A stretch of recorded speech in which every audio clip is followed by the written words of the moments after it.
আমি আলোচনা কৰি আছিলোঁ মাসাইলৰ পৰা যে নাবালিক বাচ্চাই যদি ইমামতি কৰে, বিশেষকৈ তাৰাবিৰ মাজত হয়, তাৰাবিৰ নামাজ সৰু বাচ্চা হাফিজ হৈ গৈছে, তাক দি ইমামতি কৰাই আছে, এইটো ঠিক হ'ব না নাই?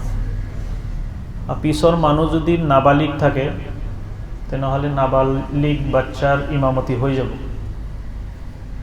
বালিক মানুহৰ কাৰণে বালিক ইমামেই লাগিব। নাবালিক বাচ্চাৰ পিছত বালিগৰ নামাজ নহয়, তাৰাবিৰ নামাজ হ'লেও নহ'ব। সেইকাৰণে এই মছলাটো আমাৰ গুচি গৈছে, আমি আলোচনা কৰিছিলোঁ। আৰু বিভিন্ন ঠাইৰ মছলাবিলাক যি ৰৈ গ'ল, মাজে মাজে ৰৈ যোৱা মছলাবিলাক আকৌ আলোচনা কৰা হৈ আছে। যেনেকৈ আসৰৰ নামাজ, আসৰৰ নামাজৰ পিছত নফল নামাজ পঢ়িব পাৰি না নাই, জানাজাৰ নামাজ পঢ়িব পাৰি না নাই, বা কোৰআন কৰিম তিলাওয়াত কৰি আছিলে, কোৰআন কৰিম তিলাওয়াত কৰাৰ সময়ত সিজদাৰ আয়াত আহি গ'ল, সেইটো সিজদা দিব পাৰিব না নাই, আজি ইয়াৰ পৰা মছলা আৰম্ভ কৰিলোঁ। তো আসৰৰ নামাজৰ পিছত নফল নামাজ পঢ়িব নোৱাৰিব, জায়েজ নহ'ব। আসৰৰ নামাজৰ পিছত নফল নামাজ পঢ়িব নোৱাৰিব। সূৰ্য পৰিৱৰ্তন হোৱাৰ আগলৈকে, সূৰ্যৰ ৰং কালাৰ পৰিৱৰ্তন এতিয়ালৈকে হোৱা নাই। আসৰ নামাজৰ পিছত সূৰ্যৰ ৰং পৰিৱৰ্তন হয় না নাই? কেতিয়াবা হালধীয়া হ'ব, তাৰপিছত ৰঙা হ'ব, তাৰপিছত মাৰ যাব। কোনো পৰিৱৰ্তন নোহোৱাৰ আগলৈকে যদি কোনোবাই কাজা নামাজ পঢ়িব বিচাৰে, হয়তো সিজদাই তিলাওয়াতো থাকিব পাৰে বা জানাজাৰ নামাজও থাকিব পাৰে, জানাজাৰ নামাজও থাকিব পাৰে, বা তিলাওয়াত কৰি আছিলে, তিলাওয়াতৰ মাজত সিজদা আহিছে, সেই সিজদাৰ তিলাওয়াত কৰিব পাৰিব, কোনো অসুবিধা নাই। সূৰ্য যদি হালধীয়া হৈ যায়, অকল সেইদিনৰ আসৰৰ নামাজ যিদিনা পঢ়ি আছে সেইদিনাৰ আসৰৰ নামাজটো আদায় কৰিব পাৰিব, বেলেগ কোনো নামাজ নোৱাৰিব। তো এই কণ্ডিশ্যন পালোঁ আমি যে সূৰ্যৰ পৰিৱৰ্তনৰ লগত কথা, সূৰ্যৰ পৰিৱৰ্তনৰ লগত কথা। আসৰৰ পিছত আমি প্ৰথম কথা আমি নফল পঢ়িব নোৱাৰিম, সূৰ্য পৰিৱৰ্তন হওক নাইবা নহওক, এইটো ক্লিয়াৰ যে আসৰৰ নামাজৰ পিছত কোনো নফল নাই, এইটো ক্লিয়াৰ। কিন্তু যদি কোনো ফৰজ নামাজ কাজা হৈ আছে, অইন দিনৰ কোনো নামাজ কাজা হৈ আছে, সেইটো সময়ত পঢ়িব বিচাৰে, সূৰ্যৰ ৰং পৰিৱৰ্তন হোৱাৰ আগলৈকে পঢ়িব পাৰিব। নামাজে জানাজা পঢ়িব পাৰিব, নহ'লে আপোনাৰ সিজদাই তিলাওয়াত, যিটো কোৰআন কৰিম তিলাওয়াত কৰাৰ সময়ত সিজদা আহে, কোৰআনত 14টা সিজদা আছে, সেই সিজদাই তিলাওয়াত যদি কৰিব খোজে সেইটোও পাৰিব। যদি সেই সময় সিজদাই তিলাওয়াত ওয়াজিব হয়, যদি সেই সময় সিজদাই তিলাওয়াত ওয়াজিব হয়, তেনেহ'লে সূৰ্য ডুবাৰ আগলৈকে, সূৰ্য মাৰ যোৱাৰ আগলৈকে সিজদাই তিলাওয়াত কৰিব পাৰি, সিজদা কৰিব পাৰিব, তিলাওয়াতৰ যিটো সিজদা সেইটো কৰিব পাৰিব। আৰু যদি জানাজা ৰেডি থাকে, জানাজা হাজিৰ হৈ গৈছে, এনেকুৱা অৱস্থাত মাগৰিবৰ আজানৰ সময় হৈ গৈছে, তাৰ আগলৈকে, বেলি মাৰ যোৱা নাই এতিয়ালৈকে, জানাজাৰ নামাজ পঢ়োতে কেই মিনিট লাগে? 1-1.5 মিনিট সময় লাগিব। থিয় হ'লে আৰু 4টা তকবীৰ হৈ গ'ল, মাজৰ দোৱা, সময়তো নালাগে ইমানখিনি, 2 মিনিট সময় লাগিব বৰ বেছি। 5 মিনিট সময় আছে, সূৰ্য মাৰ যোৱা নাই এতিয়ালৈকে, কিন্তু ৰং পৰিৱৰ্তন হৈ গৈছে। জানাজা ৰেডি থকাৰ কাৰণে জানাজাৰ নামাজ, সেইদিনৰ জানাজাৰ নামাজ পঢ়িব পাৰিব। এইটো কোনটো? কেতিয়া? সূৰ্যৰ ৰং পৰিৱৰ্তন হোৱাৰ পিছতো, জানাজাটো ৰেডি থকাৰ কাৰণে। এইখিনি হ'ল আসৰৰ নামাজৰ মছলাবিলাক আচলতে বুজাৰ কাৰণে অলপ বাৰ ৰিপিটেশ্যন কৰিব লাগে, ৰিপিট কৰিব লাগে। তাৰ বাহিৰেও আসৰৰ নামাজ, সেইদিনৰ যদি আসৰৰ নামাজ এনেকুৱা হয় যে আসৰৰ নামাজ সূৰ্যৰ ৰং পৰিৱৰ্তন হৈ গৈছে, সূৰ্যক ৰঙা হৈ গৈছে, এতিয়াও আসৰৰ নামাজ পঢ়াই নাই, সেই দিনৰ আসৰৰ নামাজ যদি হয় যিদিনা পঢ়ি আছে সেইদিনৰ এই আসৰৰ নামাজ, কিন্তু সূৰ্যৰ কালাৰ পৰিৱৰ্তন হৈ গৈছে, তথাপিও সেই নামাজ পঢ়িলে নামাজ আদায় হৈ যাব। যদি নামাজ পঢ়া অৱস্থাতেই সূৰ্য ডুবি যায়, এনেকুৱা হৈ যায় যে সূৰ্য মাৰ গ'লে, সূৰ্য ডুবি গ'লে, কেতিয়া গ'লে একেবাৰে নামাজ ষ্টাৰ্ট কৰিছে, তাৰপিছত সূৰ্য মাৰ গ'ল, তথাপিও নামাজ আদায় হৈ যাব আসৰৰ নামাজৰ ক্ষেত্ৰত। কোন দিনৰ? প্ৰেজেণ্ট ডে, ছেম ডে, যিদিনা আপুনি পঢ়ি আছে সেইদিনৰেই আসৰৰ নামাজ। কাজাৰ নামাজৰ কথা এইটো নহয়। কাজাৰ নামাজৰ মছলাটো অলপ আগতে আলোচনা কৰিলোঁ। সূৰ্যৰ ৰং পৰিৱৰ্তন হোৱাৰ আগলৈকে কাজা নামাজ আদায় কৰিব পাৰিব। অইন দিনৰ আসৰৰ নামাজ পঢ়িব বিচাৰি আছে বা বেলেগ কোনো নামাজ কাজা হৈ আছিলে, জোহৰৰ নামাজ কাজা হৈ আছিলে, সেইটো সূৰ্যৰ ৰং পৰিৱৰ্তনৰ আগলৈকে সেইটো আদায় কৰিব পাৰিব। কিন্তু ছেম ডে যদি সিদিনাৰেই আসৰৰ নামাজ আপোনাৰ পঢ়িব দেৰি হৈ গ'ল, তো সূৰ্য মাৰ যোৱাৰ আগত আপুনি ষ্টাৰ্ট কৰিছিল, নামাজ শেষ হ'ল, আজান হৈ গৈছে আগতেই, আপোনাৰ 1 ৰিকাত আছে বা 2 ৰিকাত আছে, আজান হৈ আছে, নামাজ কমপ্লিট কৰক, নামাজ হৈ যাব, আৰু সেই নামাজ আৰু দ্বিতীয়বাৰ পঢ়াৰ প্ৰয়োজন নহ'ব, নামাজ আদায় হৈ যাব। এইখিনি আমাৰ আসৰ নামাজ সম্পৰ্কীয় মাসাইল আছিল। মকৰুহ টাইম কেইটা আমি জানিব লাগে। মকৰুহ টাইম, যিটো সময়ত নামাজ পঢ়া নিষেধ, পঢ়িব নালাগে, নিষেধ। যদিও আল্লাহৰ কাৰণে আমি নামাজ পঢ়োঁ, কিন্তু আল্লাহ তালাই নিৰ্দিষ্ট সময় দি দিছে, নিৰ্দিষ্ট টাইমত নামাজ পঢ়াৰ কাৰণে হুকুম কৰা হৈছে। যেনেকৈ নামাজ পঢ়া ফৰজ, ঠিক সেনেকৈ নামাজ সময়মতে আদায় কৰা ফৰজ। সময়মতে কিমান ইম্পৰ্টেণ্ট সেইবিলাক মাছলাবিলাক আহিব। তো আগতে আমি জানি লওঁ যি সময়ত নিষেধ, সেই নিষেধ টাইম কোনকেইটা। ইয়াৰ আগতেও মছলাটো আহিছিল। মকৰুহ টাইম এটা হৈছে সূৰ্য উদয় হোৱাৰ সময়ত, সূৰ্য যেতিয়া উদয় হয় সেই সময়ত নামাজ পঢ়া নিষেধ। সূৰ্য উদয় হোৱাৰ পিছত 15-20 মিনিট পিছত আদায় কৰিলে সেইটো পাৰিব, সেইটো পৰা যায় সেই সময়ত। যদি কোনোবাই মকৰুহ সময়ৰ ভিতৰত নামাজ আদায় কৰে, সেই নামাজৰ হুকুম কি হ'ব নাজানে মানুহে, নামাজটো কি হ'ব, আদায় হ'ব না নাই। মকৰুহ সময়ত 3টা, 1 নম্বৰ টাইম হৈছে সূৰ্য উদয় সময়, আৰু এটা হৈছে ঠিক বেলি মূৰৰ ওপৰত যেতিয়া আহে, দিন চুটি হ'ব, কেতিয়াবা দীঘল হ'ব, সেই হিচাপে সেই অনুপাতে টাইমটো চেঞ্জিং হৈ থাকিব। কিন্তু দুপৰীয়াৰ সময়টোৰ চাৰ্টত লিখা থাকে দুপৰীয়া বুলি, ঠিক সেই সময়ত সূৰ্য বেলি ক'ত থাকিল, মূৰৰ ওপৰত, তেতিয়া এটা সময়, নিৰ্দিষ্ট সময়, সেই সময়ত আদায় কৰিব নোৱাৰিব। তাৰ আগত 5 মিনিট আগত বা তাৰ 5 মিনিট পিছত আদায় কৰিব পাৰে। যেতিয়া ঢাল যাব, ঢাল খাব, সেইফালে পশ্চিম ফালে সূৰ্য ঢাল খাব, তেতিয়া আমাৰ কি হ'ব, তেতিয়া জোহৰৰ নামাজৰ টাইম আৰম্ভ হৈ যাব। তেতিয়া আমাৰ জোহৰৰ নামাজ আদায় কৰিব পাৰিম, বা অইন কোনো নামাজ কাজা হৈ আছে সেইবিলাক আদায় কৰিব পাৰিম। সেইটো তাৰমানে নামাজৰ টাইম। ইয়াৰ বাহিৰে যিটো টাইম ঠিক দুপৰীয়া সময়, সেই সময়ত নিষেধ টাইম হয়, এইটো মকৰুহ টাইম হয়। আকৌ আৰু এটা টাইম আছে সূৰ্য মাৰ যোৱাৰ সময়ত। যদি অলপ আগত আলোচনা কৰিলোঁ, আসৰৰ মছলাৰ বিষয়টো স্পেচিয়েলি আলোচনা হ'ল, কিন্তু সেই দিনৰ আসৰৰ নামাজৰ নপঢ়ি গ'লে বেলেগ দিনৰ কোনো নামাজ পঢ়ি আছে, কাজা হওক বা কিবা মগৰিবৰ নামাজেই পঢ়ি আছে, টাইম হোৱাই নাই, এনেকুৱা টাইমত পঢ়ি আছে, সূৰ্য মাৰ যাই আছে, মগৰিব পঢ়ি আছে, বহুত ইমাৰ্জেঞ্চি, যাব লাগে ক'ৰবাত, টাইম হ'বই দিয়া নাই, তাৰ আগতেই নামাজ পঢ়ি গুচি গ'ল, মকৰুহ টাইম হয় এইটো। এইটো সময়ত নামাজ পঢ়িলে নহ'ব। নামাজ এতিয়া যদি কোনোবাই পঢ়ে, এতিয়া কি নামাজ পঢ়িছে সেইটো দেখা যাব। যদি নফল পঢ়িছে তেনেহ'লে আদায় হৈ যাব, কিন্তু নামাজটো মকৰুহে তাহৰিমি হ'ব, একেবাৰে হাৰামৰ ওচৰা ওচৰি। নামাজ বুলি লিখা থাকিব, নামাজ হৈছে, কিন্তু নামাজটো কি হৈ গ'ল, মকৰুহে তাহৰিমি। মকৰুহ মানেই অপছন্দনীয়, আল্লাহ পচন্দ নকৰে।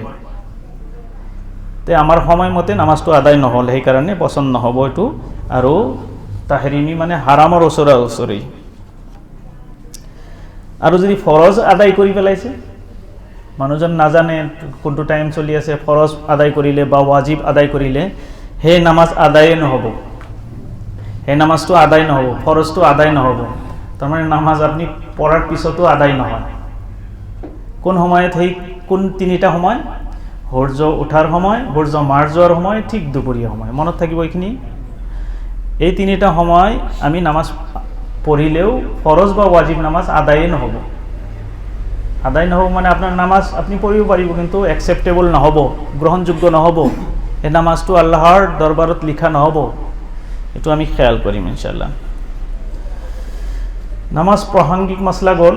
এতিয়া আৰু এটা আনুষংগিক মাছলা আহি থাকে, সেইটো হৈছে মছজিদত সোমাই চালাম কৰিব পাৰিব নে নাই, বা চিটুৱেশ্যন কেনেকুৱা থাকিলে চালাম কৰিব পাৰি, বা চালাম কৰিবতো কোনটো ৱৰ্ড ব্যৱহাৰ কৰিব চালামত।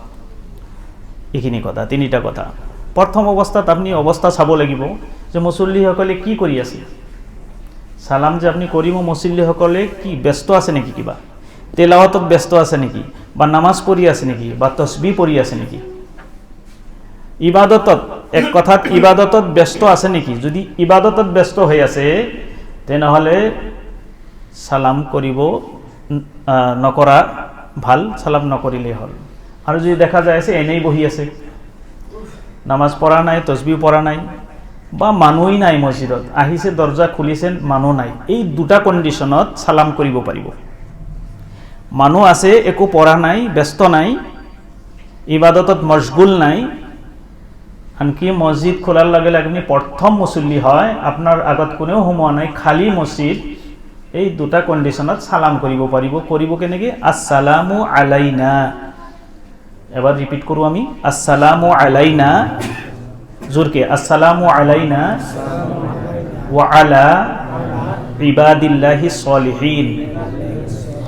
সালামটো হ'ল বেলেগ টাইপৰ হ'ল। আসসালামু আলাইকুম ওয়া আছিল, সেইটো নহয়। আসসালামু আলাইনা মানে আমালোকৰ ওপৰত শান্তি হওক, এইটো দোৱা কৰিলোঁ, আমালোকৰ ওপৰত শান্তি হওক। ওয়া আলা ইবাদিল্লাহি সলিহিন, আৰু আল্লাহৰ নেক বান্দাসকলৰ ওপৰত শান্তি হওক, এইটো দোৱা হ'ল। এইটো বহু বচন ব্যৱহাৰ কৰা হ'ল। আসসালামু আলাইকুম থাৰ্ড পাৰ্চনক কোৱা হৈছিলে, এইটো নিজৰ ওপৰত আনিলোঁ আমি সকলোৱে, সেনেকুৱা আৰু। তো এইটো দোৱা মছনুন, এইটো দোৱা সুন্নত, এইটো সালাম কৰা এনেকৈ আমি কৰিব পাৰোঁ। এইটো হ'ল আনুষংগিক মছলাৰ ভিতৰত এইটো এটা। আমাৰ এনেকুৱা হয় কেতিয়াবা খেতি পথাৰত নামাজ পঢ়িবলগীয়া হয়, খেতি পথাৰ, বজাৰ, বিভিন্ন ঠাইত আমাৰ নামাজ পঢ়িবলগীয়া হয়, কিন্তু মাটি পাক না নাপাক সেইটো আমি ধৰিব নোৱাৰোঁ। আপোনাৰ ডিপেণ্ড কৰিব মাটি পাক আছে, নাপাক আছে, ভিজা আছে, শুকান আছে, সেইটো আপোনাৰ দেখাৰ দৰকাৰ নাই, আপুনি কি পাৰিব সেইটো দেখিব। যদিও নাপাক জেগাত আপুনি পঢ়ি আছে, যদি নাপাকি, যদি পেচাব পায়খানা কিবা আছে দেখা যায় আছে, তাত বিছনা নাপাৰিলেই হ'ল।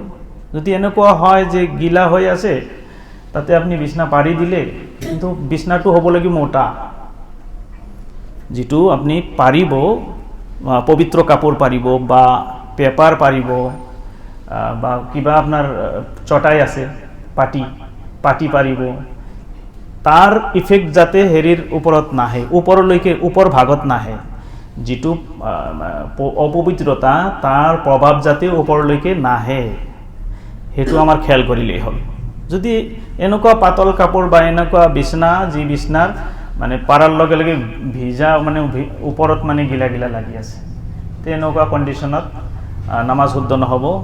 আমি মোটা চাদৰ বা মোটা কাপোৰ বা চটাই এনেকুৱা ধৰণৰ বস্তু পাৰি, সাধাৰণতে এনেকুৱা ঠাই নাথাকে, যদি সন্দেহযুক্ত কিবা কেনেকুৱা জেগা হৈ যায় বা খেতি পথাৰত পৰিবলগীয়া হয়, আৰু শুকান থাকিলে কোনো কথাই নাই, মাটি যেতিয়া শুকাই যায় এনেই পবিত্ৰ হৈ যায়, মাটি শুকান থাকিলে হৈ যাব ইনশাআল্লাহ, খালী মাটিতো তেতিয়া কৰিব পাৰিব। এইটো এটা ইয়াৰ মাজত আহিল। তাৰপিছত আমি এটা মছলা দেখা পাওঁ যে এলকহল ব্যৱহাৰ কৰা প্ৰাসংগিক, মানে প্ৰশ্ন কৰা হয়, এলকহলযুক্ত কোনো কি কয় এইটো স্প্ৰে কৰে যে, পাৰফিউম নেকি, আৰু কি, আৰু এটা নাম ক'লে যে বডি স্প্ৰে, আজিকালি চলে বহুত। এইটো মানে আউটসাইডত, মছজিদৰ বাহিৰত ব্যৱহাৰ কৰিলে কোনো অসুবিধা নাই। তাতে যিটো এলকহল হয় লিমিট, মানে কম লিমিটত থাকে, একেবাৰে কম, আৰু সেইটো খেজুৰৰ পৰা বা হেৰিৰ পৰা বনোৱা নহয়, আপোনালোকে চাই ল'ব এলকহলটো। তো খেজুৰ বা আঙুৰৰ দ্বাৰা যেনেকুৱা এলকহলৰ যিটো হেৰি বনোৱাৰ সেনেকুৱা নহয়। গতিকে আমি চেষ্টা কৰিম আতৰ ব্যৱহাৰ কৰাৰ কাৰণে। আতৰটো উত্তম। আতৰ আমি ব্যৱহাৰ কৰিম, বিভিন্ন ধৰণৰ স্প্ৰে ব্যৱহাৰ, সেইটো সুগন্ধি ভাল নালাগে না। আতৰ ব্যৱহাৰ কৰিলে সেইটো চবতকৈ উত্তম, সেইটো ব্যৱহাৰ কৰিব। তাৰপিছত জায়েজ নাজায়েজ কথা, জায়েজ আছে। এলকহল যদি লিমিটত কম থাকে সেইটো লগাব পাৰিব বাহিৰত, মছজিদৰ বাহিৰত, ভিতৰত সেইটো লগাই আহিব নালাগে। কেতিয়াবা সফৰত মুছাফিৰ হালতত এনেকুৱা হয় যে পাৰা কাপোৰ একো নাই, পেপাৰ আছে, আখবাৰ মানে খবৰৰ কাগজ আছে, সেইটো আছে, নিউজ পেপাৰ আছে, সেইটো আপুনি পাৰিব পাৰে নে নাই? পাৰিব যদি ফটো নাথাকে, ফটোযুক্ত নহয় বা ফটো চাইড নাই, এনেকুৱা হেৰি আপুনি পাৰি। বাছ ফটো আছে, সৰু সৰু দেখা যোৱা নাই, একেবাৰে মানে হেৰি হৈ আছে, অস্পষ্ট ফটো আছে, আপুনি সেইখিনি ব্যৱহাৰ কৰিব পাৰিব নামাজৰ কাৰণে।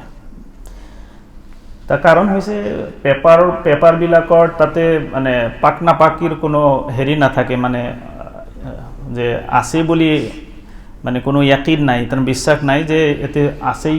যদি আপোনাৰ এনেকুৱা হয় যে এইটো পেপাৰ একেবাৰে বেয়া, পেপাৰটো মোৰ চকুৰ আগত দেখা পালোঁ যে অমুক জেগাত পৰি আছিল, সেইটো আহি পাৰি আছে, এনেকুৱা যাতে নহয়। সাধাৰণতে যিটো হুকুম দিয়া হৈছে যে পেপাৰটো পাক বুলি ধৰা হৈছে, সাধাৰণতে পেপাৰ পাক। আৰু যদি নাপাক জাগাৰ পৰা পেপাৰ উঠাইছে বা শুকাইছে, এনেকুৱা যদি আপোনাৰ চকুত ধৰা পৰিছে, সেইটো ব্যৱহাৰ কৰিব নালাগে। আৰু এটা মছলা আহে যে মুয়াজ্জিন সাহেব সম্পৰ্কে, তো ইমামৰ পিছত জাগা ৰাখা, ইমামৰ পিছত জাগা ৰাখিব লাগে না নাই? মুয়াজ্জিনৰ জাগা ইমামৰ পিছত, যদি ইমাম সাহেবৰ পিছত মুয়াজ্জিন সাহেব বহিব খোজে বা নামাজ পঢ়িব খোজে, আগতীয়াকৈ আহি জাগাটো ধৰি ৰাখিব লাগিব। নট অনলি মুয়াজ্জিন, সবৰ কাৰণে একেই মছলা। স্পেচিয়েলি মুয়াজ্জিনৰ কথাটো এনেকৈ আহে যে মুয়াজ্জিন সাহেব ইকামত ক'ৰ পৰা দিব, ফাৰ্ষ্ট লাইনৰ পৰা দিব না ছেকেণ্ড লাইনৰ পৰা দিব পাৰে, না পিছৰ পৰা দিব পাৰে, বা ইমামৰ চিধা পিছৰ পৰা দিব লাগিব। মছজিদৰ যিকোনো অংশৰ পৰা তকবীৰ দিব পাৰিব, ইকামত দিব পাৰিব মুয়াজ্জিন সাহেবে, এইটো জায়েজ আছে, দিব পাৰিব। তাতে যদি জাগা পাইছে তাৰ পৰাও যদি তকবীৰ কৈ দিয়ে হৈ যাব পিছৰ পৰা।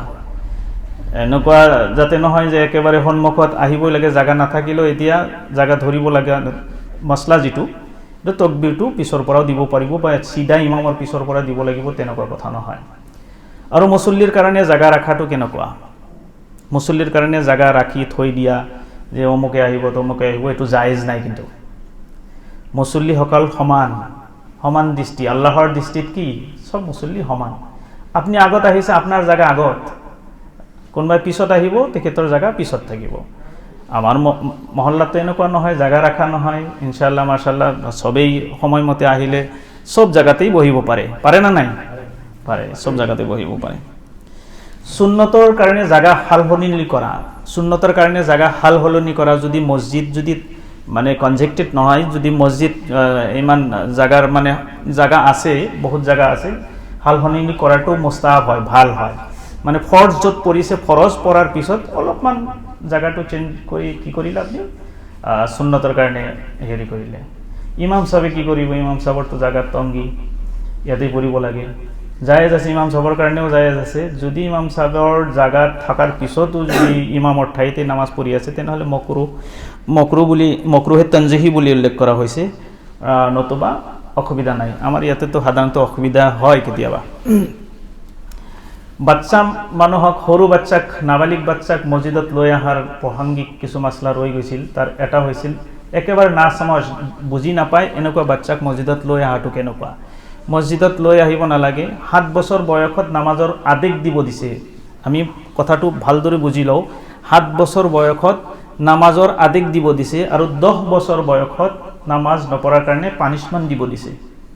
আমাৰ এইটো ৰেছপন্সিবিলিটি, কিন্তু এইখিনি আমাৰ মনত ৰাখিব লাগিব। তাৰ উপৰি আমি এটা সাধাৰণতে ভুল কৰোঁ কি, একেবাৰে নাবালিক যি না সমাজ, তাৰ তলৰ বয়সত আমি লৈ আহি মছজিদলৈ, সেইটো আনিব নালাগে। এইটো আমি খেয়াল কৰিম ইনশাআল্লাহ। বহুতো ইম্পৰ্টেণ্ট মছলা আছে আগলৈকে। ট্ৰেইনত কেনেকৈ আমি নামাজ পঢ়িম, বা বাছত কেনেকৈ নামাজ পঢ়িম, ভিৰৰ মাজত নামাজ পঢ়িম, বা তাতে পানী নাই, পানীৰ কণ্ডিশ্যন নাই এনেকুৱা, বা মুছল্লিসকলে তাতে বেলেগ মুছাফিৰে জাগা দিয়া নাই, ইত্যাদি ইত্যাদি মাছলাবিলাক আহিব ইনশাল্লাহ অহা